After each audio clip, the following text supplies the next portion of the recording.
À la maison, Alfred. C'est avec plaisir, monsieur. Pour combien de chevaux? À peu près 250 chevaux, je pense. Et il est En cristal. en cristal. Voilà, cendrier d'origine en cristal. Voilà.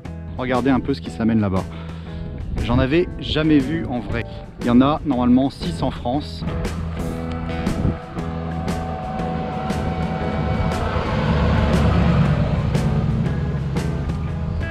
Alors, bonjour à tous. Aujourd'hui, on va se retrouver en compagnie de Myriam C'est ça. pour nous présenter la Cléné de quelle année?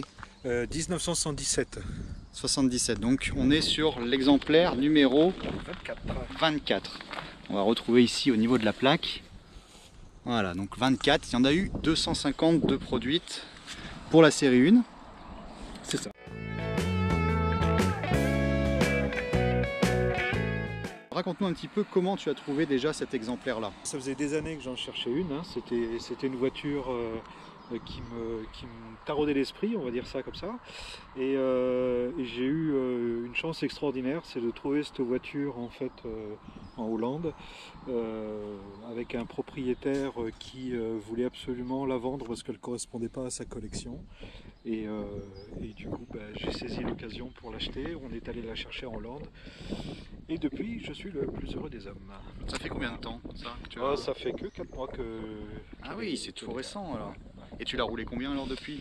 J'ai roulé un petit peu. J'ai dû faire une petite centaine de kilomètres à peine. Ah oui, donc quand on s'est rencontrés, c'était vraiment C'était le début. le début, ok. Ouais. Parce qu'en fait, on s'est rencontrés sur un salon et bon, moi je tournais autour de la voiture. C'est ça. Et il y a un contact incroyable parce que tu es vraiment passionné par ta voiture et tu vas vraiment vers les gens en voulant vraiment leur expliquer, dire qu'est-ce qui se cache sous cette carrosserie, qu'est-ce que c'est que ce style, de quelle année c'est. C'est ça. Et c'est vrai que c'est déconcertant parce qu'on a un look des années 30. C'est ça. Mais et c'est une voiture de 77, donc produite par monsieur Cléné, qui lui voulait faire des voitures plutôt néo-rétro, comme on dit, voilà, pour les vendre à des gens qui aiment bien parader en fait, qui aiment bien ce genre de choses. Voilà. Et il a vendu ça à des stars, hein, à des gens comme Sylvester Stallone par exemple, hein, qui en a possédé une. Il a vendu ça à beaucoup de gens et je pense que c'était un très bon vendeur. Il a eu aussi beaucoup de chance, hein, puisqu'il a été par contre la construire aux États-Unis. C'est un Français, hein, monsieur Cléné. Il a été la construire aux États-Unis, mais franchement, c'est une voiture qui a un style de fou. Ouais. Elle est extraordinaire. Je pense qu'il avait saisi déjà le côté exclusif. C'est ça. Et on en parlait en off juste avant, c'est-à-dire qu'on n'imagine pas finalement cette construction de voiture, du moins à cette époque-là, en France. Je pense qu'il était vraiment aussi obligé, lui, d'aller faire un peu son rêve américain, quoi, parce que, et c'était l'endroit, c'était place to be pour vendre aussi ce type de véhicule, quoi. C'est ça. Ouais. Il a une chance extraordinaire de pouvoir la faire aux États-Unis. Il a eu de la chance et en même temps il avait un très très bon bagou, je pense. Je pense que voilà, c'est quelqu'un qui a su bien se débrouiller, bien mener sa barque et qui effectivement a eu son rêve américain, on peut le dire, on peut le dire comme ça.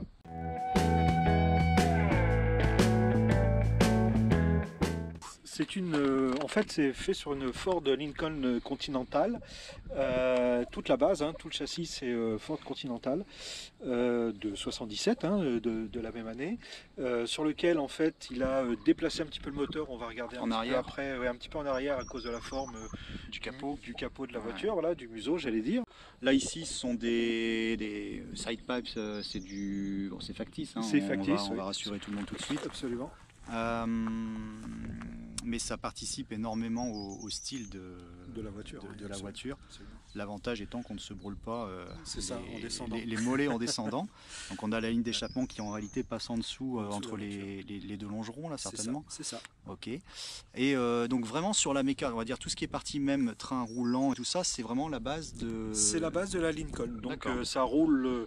d'une manière extrêmement confortable, extrêmement stable, hein, que ce soit dans des virages, bon il ne faut pas qu'il soit trop serré bien évidemment, mais dans des virages ou dans des belles lignes droites, c'est une voiture qui est faite pour cruiser, en fait, pour rouler avec le régulateur de vitesse, hein, puisque la voiture possède un régulateur de vitesse. Ok. Au niveau de la carrosserie, donc tu me disais tout à l'heure, les ailes avant sont faites en polyester. C'est ça. En fibre de verre, absolument. Fibre de verre, d'accord. Donc toute la partie là, jusque l'arrière, c'est d'une seule pièce. Toute la partie arrière, en fait, tout ce que l'on voit globalement en marron un peu plus foncé, en beige là, ouais. Effectivement, tout ça c'est du polyester et tout le reste en fait a été créé, c'est-à-dire le capot est créé par Klenné, les ailes aussi, hein, bien évidemment, mais le capot, tout ce qui est capot et partie arrière, en fait, là c'est du métal. Hein, d'accord. En acier. En acier. D'accord. Et au niveau calandre, c'est réutilisé de la Lincoln ou... C'est la calandre de la Lincoln, sauf qu'il a mis un grillage qui aujourd'hui, bon, la voiture est dans son jus, hein, je pense que tout le monde l'aura remarqué, mais normalement c'est un grillage qui est chromé, donc on va... D'accord. On va parler peut-être des teintes. Tu m'avais dit, moi je la connais beaucoup cette voiture-là, la plupart des photos que j'ai eues, parce que c'est la première fois que j'en vois une en vrai. Quelle chance. J'ai souvent vu avec cette teinte de carrosserie. Donc toi tu m'as dit qu'au catalogue ils avaient quand même certains des nuanciers et on pouvait quand même choisir déjà à l'époque, donc personnaliser. Absolument. Et là étant sa livrée, on va dire la plus répandue peut-être. La plus répandue, absolument. C'est la livrée la plus répandue. Après elle existe en bleu, elle existe en noir, elle existe en monocouleur ou bicolore. Hein. Il y a toutes les teintes possibles, hein, puisque les clients très fortunés donc, qui achetaient cette voiture choisissaient aussi, bien évidemment, s'ils la voulaient biton ou un seul ton. Donc bon, c'était un choix à l'époque de leur part. Mais ouais, c'est la teinte la plus connue en tout cas. Alors on vient de manœuvrer la voiture parce que pour l'instant on n'a pas encore vu non plus ce côté-ci. On va les zoomer un petit peu plus dessus en fait. On se posait la question, ce sont des impacts de balles en réalité qu'on va retrouver. Chevrotine, ouais. Et là, la porte étant la partie la plus endommagée malheureusement. Ouais. Et quand on en a parlé la première fois sur le salon, on se posait la question quoi, parce que moi je t'ai dit laisse-les. Ouais, alors on ne sait pas pourquoi. Alors soit c'est du vandalisme, ouais. Parce que on ne sait pas ce qui s'est passé, ou alors c'était un gangster parrain de la mafia ou quelque chose. Pourquoi pas, ou quelqu'un, voilà. En tout cas, c'est dommage d'avoir tiré sur une voiture comme celle-ci parce que c'est des voitures quand même un petit peu de prestige et voilà qui sont quand même magnifiques et l'abîmer à ce point-là, voilà, c'est des œuvres d'art, c'est vraiment des beaux objets et c'est vraiment dommage de l'avoir massacré quoi. Ouais. Voilà, c'est un petit peu décevant mais bon après voilà, ça fait partie de l'histoire de la voiture. Hein. Ouais, mais tu ne sais pas justement à qui elle a appartenu ou ce qui a pu se passer malheureusement. Donc aucune idée. Ouais, aucune idée. Sur le modèle 24, à la limite, si on a des personnes qui connaissent qui ont un ami d'un ami qui connaît l'histoire, ça serait sympa. Ouais. On peut mettre en relation. Donc on revient sur ces impacts, ces tirs qu'il y a eu, qui malheureusement t'ont explosé la vitre. La vitre qui normalement est gravée. En fait, c'est une fleur qui est dessinée dessus, sur cette vitre-là, comme sur l'autre côté. Heureusement, il me reste la vitre côté droit, mais bon, voilà, on va les faire refaire, forcément. On va les faire refaire. Alors au niveau conception, donc on a parlé de toute cette partie avant, cabine d'MG Midget. C'est ça. Donc à partir de cet endroit ici, jusqu'à quel niveau ça a été retravaillé pour l'arrière à peu près? Voilà, environ ici. D'accord. Alors je vais regarder, c'est au niveau, tu vois on a ces seuils de porte ici. C'est ça. Klenné Coachwork, Santa Barbara, Californie. C'est ça. Tu as normalement une plaque également avec les personnes qui ont travaillé. Côté passager. Bon, on va aller regarder ça. La carrosserie, l'intérieur. Voilà, donc on avait des ouvriers, ou des techniciens. Celui qui a construit la voiture, celui qui a fait l'intérieur, voilà. D'accord. Donc au niveau identification, on va pouvoir retrouver ça. Donc on a ça ici, on a ça sur le seuil, et tu as après sur chaque porte le numéro de la voiture. Ok. Et tu l'as aussi en côté conducteur. On l'a des deux côtés.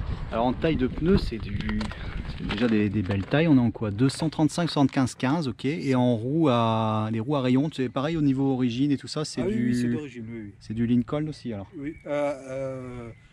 Je ne sais pas. Bah non, je pense pas. Je ne pense pas non plus. Ça, c'est plutôt des... C'est les roues à rayons qui sont mises, que Cléné a mis dessus directement, mais c'est les roues d'origine de la Cléné. Bah, moi je vois pas d'autres roues qui pourraient lui aller mieux. Hein, non, au niveau jantes.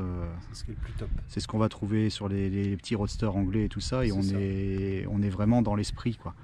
D'accord, donc frein à disque, c'est ça qui est... C'est ça qui est intéressant quand même. Et là on le voit au niveau côté artisanal, hein, sur ce travail de châssis où tu vas voir les soudures. Alors je sais pas si le châssis en lui-même il a été travaillé et tout ça par rapport au châssis d'origine. Alors de ce que je sais, non, je ne crois pas. D'accord. Après, s'il y a des internautes qui en savent plus, pourquoi pas, mais je ne crois pas. Je pense que ça, c'est le châssis direct de la Lincoln. Hein. Je pense, enfin moi, sur les photos que j'ai vues, pour moi, c'est le châssis total et complet de la Lincoln. Donc en réalité, tu prends un châssis de Lincoln, tu le poses par terre à côté de celui-ci. Normalement, c'est la même. Ouais. D'accord. À part les supports, les supports moteurs, supports de boîte du fait. Qu'ils ont décalé. D'accord. Et donc la caisse, elle va être posée là sur ces petits butoirs qu'on va voir là, les petites entretoises. C'est ça. Donc sur l'arrière ici pareil, frein à disque également, voilà, même taille de pneus, hein, avant-arrière, ok. Et donc là ici toute cette partie en bois, alors je sais pas ce qu'ils utilisaient comme essence, si c'est... Je sais pas, ça a l'air d'être de l'acajou mais je suis pas sûr, de l'acajou du chêne, hein. Vu les teintes, je sais pas trop.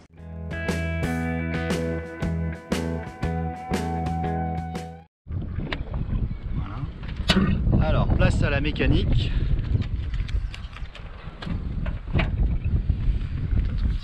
Repose ta petite béquille, ok. Alors, donc là, on va pas dire qu'il a été jeté dedans et tout ça, mais en gros, il n'y a rien, il y a quoi? Il n'y a pas d'adaptation. C'est de la Ford Lincoln, hein, c'est un moteur de 6 litres 6. Qui pour fait combien de chevaux? À peu près 250 chevaux, je pense. Et en fait, ce moteur a été reculé, hein, on l'a dit tout à l'heure, il me semble. Il a été reculé pour pouvoir se positionner comme il faut dans la voiture, ce qui lui crée une stabilité quand même qui est assez sympa. On voit ici là, le compresseur de clim, ici. On a une voiture, ça c'est pour le régulateur de vitesse. Le régulateur de vitesse, donc, alors il faut l'imaginer, c'est que tu fonctionnes avec un carbu, donc un régulateur de vitesse sur un système à carbu c'est quoi? C'est avec un système de dépression, ouais, d'accord, ok. Et la petite chaînette ici qui va... C'est elle qui règle effectivement la régulation. D'accord. Ok. Donc après, bon, moteur V8, ça, on a c'est l'agrément du V8. Moi, c'est l'architecture que je préfère de toute façon à conduire, tu vois. Et pour rouler à 80 sur les routes de campagne, on est à 1100 tours, 1200 tours, donc on peut pas dire qu'on avait vraiment beaucoup la voiture. Non, tu cruises quoi, complètement. Et en tour minute, de toute façon, tu restes toujours dans des plages qui sont très faibles, qui sont basses, quoi.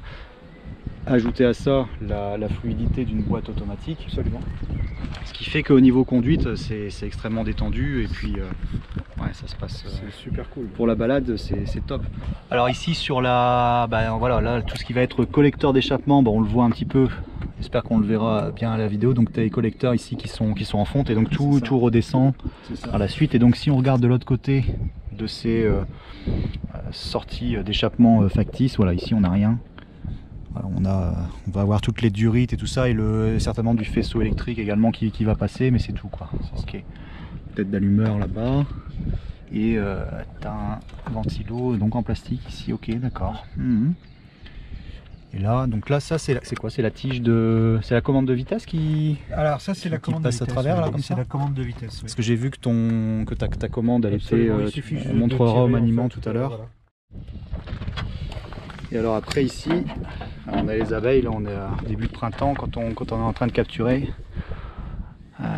toutes les petites bêtes qui volent dans tous les sens. Ok. La conception... bien évidemment. Un petit peu, oui. Voilà, la batterie... Mais bon, si on connaît les américaines, on n'est pas dépaysé du tout. Ici, on a quelque chose qui est assez intéressant. En fait, on a toute la partie électrique en fait qui est complètement séparée de l'habitacle et qui est très facile d'accès. En fait, ça c'est assez sympa quand on veut bricoler sur l'électricité du véhicule. D'accord. On est vraiment. Et ta batterie, alors du coup, parce que je vois que ton raccord est là, ta batterie, ça, c'est le coupe contact en fait. D'accord, c'est un coupe contact et la batterie, ah bah oui, elle est ici, je la voyais pas. Ok. Très bien. Et donc là, on va avoir ton... Ouais, c'est ta frappe à froid, ça, ici. Ok, d'accord. Donc là, ouais, voilà, Ford. Ici.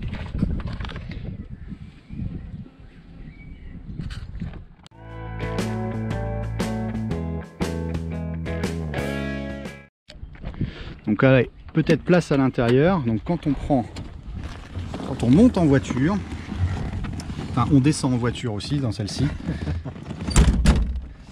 On va parler de cette planche de bord. Donc toi tu me dis le bois, pour toi il est d'origine. Il est d'origine, c'est sûr. C'est certain, ok. Je pense que le vernis est un peu vieilli en réalité. Et du coup on se retrouve avec un bois qui paraît pas très très beau. Mm-hmm. Mais bon. Parce que normalement on est plus dans une espèce de loupe, tu sais, où ça.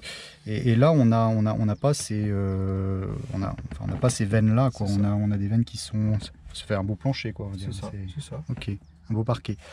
Ta commande de vitesse ici. Absolument. Donc là il suffit simplement de tirer pour avoir ici on est en drive, hein, voilà. Ah ok, oui, ça déplace là dans la petite, voilà, la petite lucarne que tu as là, ok. Voilà. D'accord.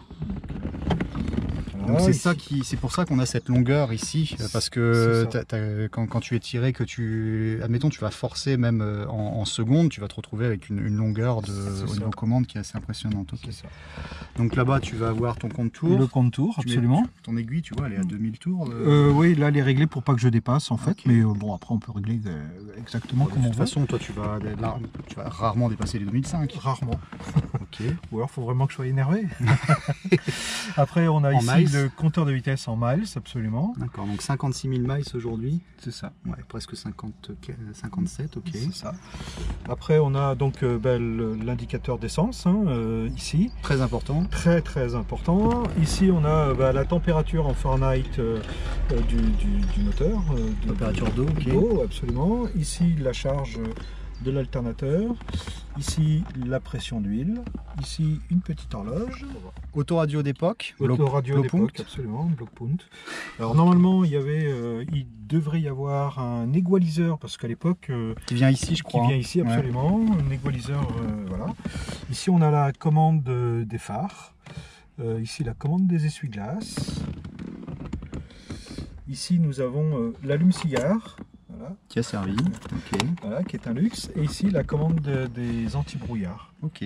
Enfin, qui me semble plus être des longues portées d'ailleurs que des anti-brouillards. Et après, en dessous, sur la planche du bas, en fait, on a toutes les commandes pour tout ce qui est ventilation et climatisation. Système de clim qu'on va retrouver là ici aussi. Donc là, on a notre petit logo Kléné. Donc c'est celui que. Est-ce que c'est celui que tu dois retrouver normalement sur ta calandre? Alors, non, c'est pas celui-ci que je veux, mais. D'accord. Mais celui-ci, effectivement, c'est vraiment celui d'origine aussi. Hein. D'accord. Ce qui me fait dire que les manos, c'est pour ça que tout est d'origine à ce niveau-là. Et le truc en plus. Qu'est-ce qu'il y a en plus? C'est les petites lumières qu'on a là, je pense, qui sont assez sympas, les petites liseuses de cartes là, que nous avons quand on ouvre les portes ou quand on déclenche simplement. Ici, quand on met le contact, par exemple, on a les petites liseuses, on peut les allumer, les éteindre, voilà, c'est assez sympa. C'est sympa, c'est rigolo, absolument. Et c'est pas ça que je voulais te dire, tu vois, moi je voulais te parler de ce cendrier dont tu m'en avais parlé sur le salon, tu m'as dit, il y a normalement un petit cendrier, enfin un petit cendrier, il y a un cendrier au centre en cristal, un gros cendrier, donc pour les gros fumeurs. Absolument. Fumeur de cigares plutôt, on va dire. Voilà. Ouais. Et il est en cristal. En cristal. Voilà, cendrier d'origine en cristal. D'accord. Voilà. C'est exceptionnel, c'est incroyable. Ouais, ouais. C'est assez sympa en fait. Ah oui, oui, je oui. trouve, voilà, c'est mieux que d'avoir un petit logement pour mettre une canette de soda. C'est ça, c'est mieux. On est d'accord, je pense que c'est mieux. Donc les sièges, et c'est vrai, tu m'en parlais, c'est extrêmement, c'est vrai qu'ils participent au confort. Absolument. On a vraiment une voiture qui est très très facile à conduire malgré la longueur du capot. Elle est très facile à conduire et hyper confortable, et j'avoue que quand on roule avec, on n'a pas forcément envie de rouler très très vite, quoi. On a juste envie de rouler cool, quoi. Et je pense que de toute façon en conduite soutenue et tout ça, tu vas vite la repousser finalement dans ces retranchements où tu vas te retrouver handicapé par la longueur, le côté, enfin c'est pas une voiture sportive, c'est pas fait pour ça. C'est pas fait pour ça. Donc ici, ouais, sur la partie arrière, tu vas avoir, donc là, ce sont les échappements, là c'est raccordé d'origine, donc ta sortie, tu les as c'est gauche et droite? Oui, d'accord. Ouais, de chaque côté. On a les deux côtés, comme ça. Ok. Et après le bouchon, ne serait-ce que le bouchon de remplissage d'essence, il est fou, hein. Au niveau de la taille. Il est assez gros. Ouais. Et en capacité de réservoir, il fait au moins 60 litres. Au moins. Ouais. Ce qui fait, parce qu'on parlait de la conso tout à l'heure, donc toi tu tables sur quoi à peu près? Entre 15 et 20 litres aujourd'hui, voilà. Je pense, à peu près. Hein. J'ai fait qu'une petite centaine de kilomètres, mais bon. C'est la dose. Moi ça me paraît pas fou par rapport à encore une fois, à la cylindrée et le poids de la voiture qui est quand même assez, certainement assez important. C'est important, ouais. De mémoire, une tonne 800. Une tonne 855. Bon, comme la voiture elle roule à 1100 tours, 1200 tours à 80 km/h, 80-90 km/h, oui. Du coup on consomme pas énormément. C'est toujours au couple, quoi. Voilà, donc, toujours au couple. Ouais, tu prends pas de folles envolées lyriques. Impossible. Ouais. Pas la casser. Sur le compartiment au niveau du coffre, là tu as un coffre à bagages qui au niveau de la capacité, on va dire, c'est... il est assez grand, il y a du bazar dedans, hein, mais... Comme dans tous les coffres de tous les collectionneurs. Ouais. Il est assez grand, il y a plein de petits produits, mais il est assez grand, on peut mettre facilement, je pense, deux valises, quoi, deux petites valises, tranquilles, partir en week-end avec madame, ça peut être sympa. Tout est moquetté en fait, tout l'intérieur est moquetté, protégé avec soit du cuir, soit de la moquette, soit du bois, soit... Mais c'est ça, on en parlait tout à l'heure au niveau des finitions, parce que c'est aussi ça qui fait la différence. Elle était vendue 100 000 $, je crois, c'est ça? C'est ça. Donc, et au niveau finition, bah, on n'a pas l'impression d'un truc assemblé à la va-vite ou jeté complètement. Absolument. Ou coupé n'importe comment. Parce qu'on regardait, même au niveau de l'intérieur ici, tu as tes moquettes, donc là, sur d'origine, hein, celle-ci. C'est ça, c'est une moquette d'origine. D'accord, donc tu as quand même ce niveau-là de finition, et même au niveau de l'intérieur, donc tu n'as aucun endroit qui n'est pas où on voit la tôle, quoi, de toute façon. Absolument, on voit nulle part la tôle, c'est vraiment très très bien fini, avec les lanières en cuir pour tirer les portes, par exemple, avec les petits vides-poches en cuir, avec franchement la voiture est extrêmement bien finie.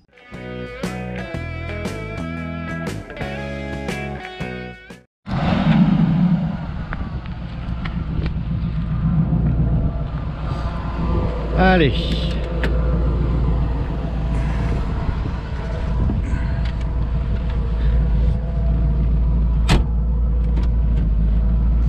Un petit tour à la campagne piquée.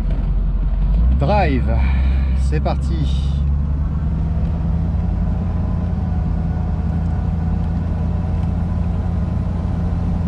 Alors là, je me sens comme un châtelain, tu sais,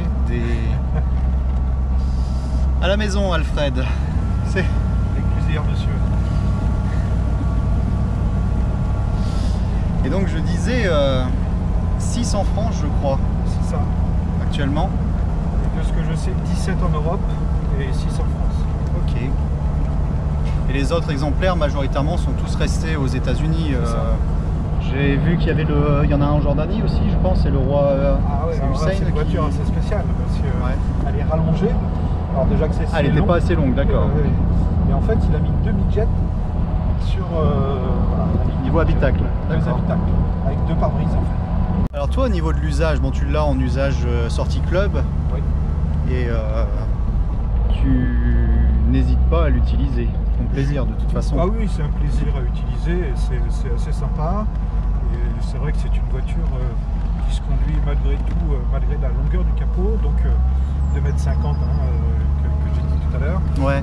Qui est assez agréable à conduire et assez facile parce que avec la direction assistée, avec ces immenses freins, avec ce moteur très coupleux, on se fait vraiment plaisir, on roule vraiment cool. Moi c'est vrai que pour les vidéos j'ai quand même un privilège assez incroyable d'accéder à des modèles fous. Tu m'aurais dit petit, tu vas monter dans une clénée ou les autres modèles que je suis amené à shooter pour les vidéos. Et c'est un vrai plaisir de partager ma passion. J'adore mon job et c'est un vrai plaisir. J'adore les personnes aussi qu'on rencontre, et c'est ça aussi, c'est le côté passionné des propriétaires à chaque fois. Je veux dire, tu n'as pas ça pour... c'est pas pour t'afficher ni rien, c'est pas ça du tout. C'est vraiment pour partager. Le partage est important et je pense vraiment que plus on partage, mieux c'est, et puis ça peut faire naître pourquoi pas des vocations. C'est ça, ouais.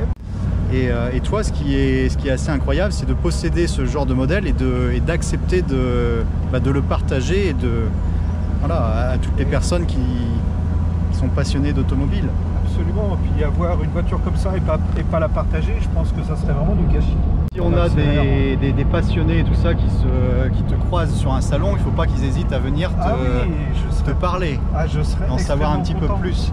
Ce qu'on n'aura pas encore eu l'occasion peut-être de partager dans cette vidéo, parce qu'on peut pas parler de tout non plus. On peut pas tout dire, mais on a déjà bien balayé. Mais ouais, si les gens veulent venir me voir, c'est très très volontiers. Moi, je partage cette passion avec qui le veut.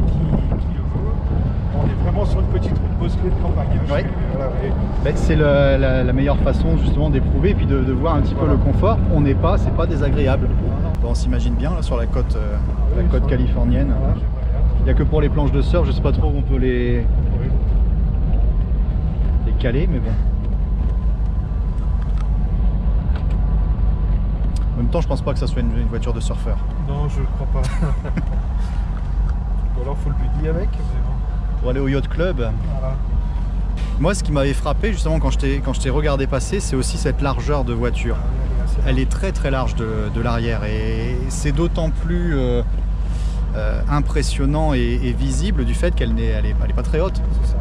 Donc on a ces proportions là qui font que c'est une voiture très longue et très large. C'est ça.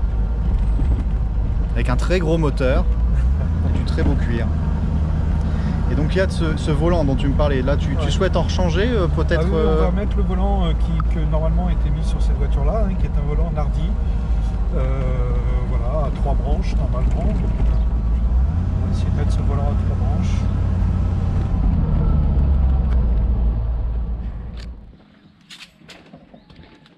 Bon. Je vais pas taper la voiture de madame.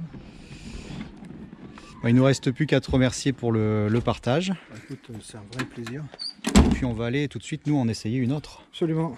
Parce que tu t'es pas contenté de...